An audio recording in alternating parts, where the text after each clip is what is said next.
presidente Luiz Inácio voltou a defender uma moeda comum entre os países do BRICS. Bloco formado por Brasil, Rússia, Índia, China e África do Sul. Seu comentário primeiramente para o Paulo Figueiredo. Isso é uma dessas loucuras que são ventiladas, mas que não tem absolutamente nenhuma... Tá falhando meu áudio? Não. Tá tudo ok, Paulo. Não, tá tudo bem. É uma dessas loucuras que a rede do Nicolas caiu, então por isso que o André até perguntou. Não, então tá tudo certo. Mas assim, é uma dessas sandices que não tem muita razão de ser, né? E eu sempre tento explicar, né, para as pessoas um pouco de porquê, né? Por que se usa dólar para você intermediar transações entre os países? Por que você tem que usar alguma moeda, né? Por que você não usa a moeda de cada um dos países? O Lula outro dia perguntou, falou assim, por que tem que usar dólar? Eu fico sempre no meio da noite me perguntando por que tem que usar dólar. Um cara, para ser presidente, deveria saber esse tipo de coisa, mas de forma bastante simples, você usa dólar porque, digamos que o Brasil exporte soja para a China. Aí a China vai lá e paga o Brasil. Quando ela pagar o Brasil tem que receber esse dinheiro numa moeda que ele possa utilizar para quando ele quiser comprar outras coisas. Então você imagina que a China pagasse o Brasil em yuans, que é a moeda da China, renminbis. Chegassem lá e o Brasil tem yuan agora na mão. Aí o Brasil ia chegar e virar para os Estados Unidos e falar, poxa, Estados Unidos, nós queremos comprar de vocês, eletrônicos. Aí os Estados Unidos fossem falar assim, maravilha, como é que você vai me pagar? Aí o Brasil ia falar, não, eu posso te pagar em real, ou então eu posso te pagar em yuan, na moeda chinesa, que é o que eu tenho aqui, que foi o que eu recebi quando eu exportei soja. Os americanos iam falar assim, não, desculpa, isso não aceito essa moeda, porque eu não confio na capacidade da China de honrar os seus compromissos, não me interessa ter dinheiro chinês. Então, todos os países aceitaram usar o dólar, porque todos confiam na capacidade americana de honrar os seus compromissos e de fazer valer, militarmente se for, os seus interesses ao redor do mundo. E é por isso que se utiliza o dólar. Então, se o Brasil vai lá e vende para a China soja, recebe dólar, com esse dólar ele pode comprar eletrônico dos Estados Unidos, ele pode comprar petróleo da Venezuela, pode comprar o que quer que quiser comprar, o que o país precisar comprar. E isso vale para todas as nações do mundo. E é por isso que se utiliza dólar. Aí você imagina, será que o mundo aceitaria utilizar uma moeda dos BRICS? A primeira coisa que eu digo para vocês é o seguinte, ora, pessoal, 1/4 da economia mundial é 1/4, 1/5 da economia mundial são os próprios Estados Unidos. Um outro quarto da economia mundial é a Europa. Então, só aí, nesses países, você já contempla metade da economia mundial. Será que esses vão aceitar a moeda dos BRICS? Aí você começa a entrar assim, poxa, moeda dos BRICS. O que é BRIC? BRIC não é nada. Não existe bloco BRIC. Você está falando, é semelhante ao que a Europa utiliza no mercado comum europeu.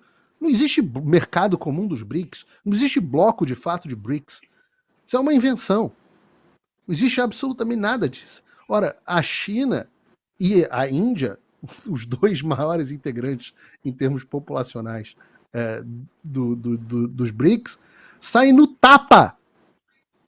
Literalmente. Tem uma discussão, inclusive, de fronteira, onde, numa zona desarmada, de tempos em tempos, porque as pessoas não são proibidas de carregarem armas justamente para não aumentar o conflito, gente morre no tapa. No tapa. Então, só para exemplificar algumas das tensões que existem. A Índia tem um desalinhamento gigantesco com a Rússia. A Rússia e a China parecem muitas vezes terem interesses alinhados, mas em vários momentos são mais antagonistas do que aliados.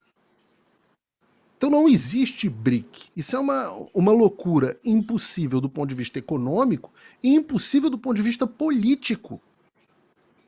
Mas para que serve? Serve para isso. Para você jogar a matéria de jornal e tentar mostrar como o Lula está...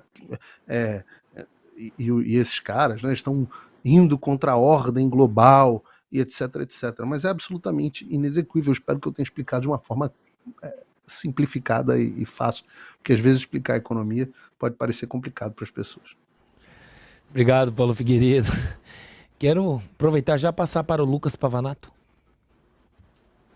Beleza. Sobre esse tema e o que está acontecendo, eu queria dar um outro enfoque um pouco diferente do que o Paulo deu, que é o seguinte: vocês percebem que a esquerda sempre tem um discurso de internacionalização, aquilo que a gente chama de globalismo, que é você abolir fronteiras cada vez mais. A própria União Europeia é uma consequência disso.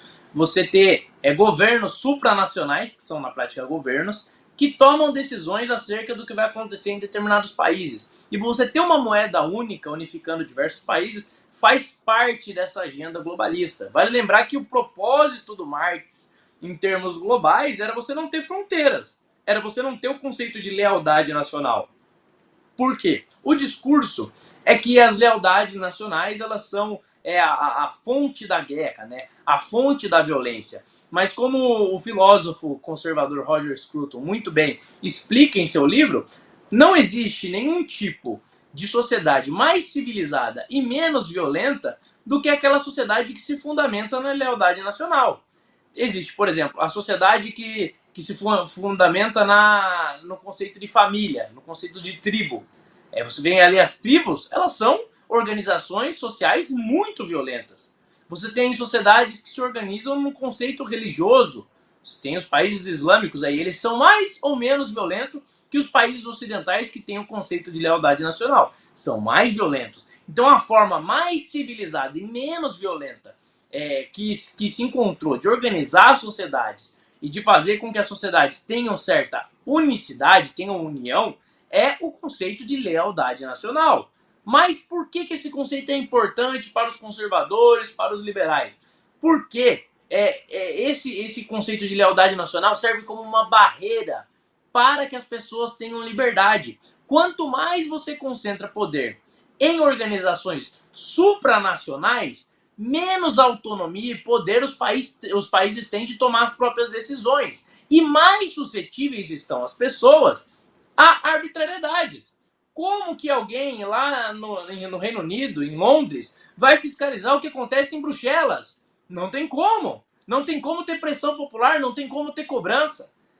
Outro detalhe, e o Scruton alertava muito para isso também, nesses governos supranacionais, eles são compostos por pessoas não eleitas. São pessoas que não têm voto popular, que muitas vezes não têm conhecimento sobre as realidades locais de determinados países e que tomam decisões sobre esses países. Então, o Lula, quando ele vem com esse tipo de discurso, ele está acenando de uma forma ideológica, para uma agenda ideológica, que é uma agenda de rompimento com as lealdades nacionais, rompimento com o conceito de fronteiras. E ao mesmo tempo, olha só a hipocrisia, ao mesmo tempo, quando se trata dos Estados Unidos e de outros países que são realmente democráticos e não têm a mesma agenda ideológica, ele quer dificultar a entrada, dificultar até mesmo o turismo que traz recursos para o país. Agora, quando é para se unir com um país de esquerda, país que tem uma agenda mais autoritária, mais totalitária, até mesmo no caso da China, aí ele não tem problema nenhum em fazer esse tipo de aceno ideológico para um discurso globalista, o que é uma grande contradição. Obrigado, Pavanato. Agora, Nicolas Vital, bem-vindo novamente. Agora eu passo para ti. Primeiramente, desculpa, eu tive uma queda de energia aqui em casa, mas já está tudo normalizado. Bom, sobre essa pauta da moeda única, curto e grosso, é uma grande idiotice do presidente Lula. Isso aí não tem o menor cabimento. E ele parece que tem uma tara com esse negócio de moeda, porque logo no começo do mandato tinha uma história que ele ia fazer com a Argentina uma moeda única. Muito bom para o Brasil, inclusive, né? Se unir a um país que está à beira do abismo. Então, assim, aí agora ele vem com essa história dos BRICS. O que são os BRICS? Os BRICS, esse termo foi cunhado por um economista, o Jim O'Neill, Isso lá no começo dos anos 2000, uma época em que realmente esses países eles despontavam como os grandes emergentes aí, né? Bom, mas isso foi 20 anos atrás. Esses países tomaram caminhos totalmente diferentes.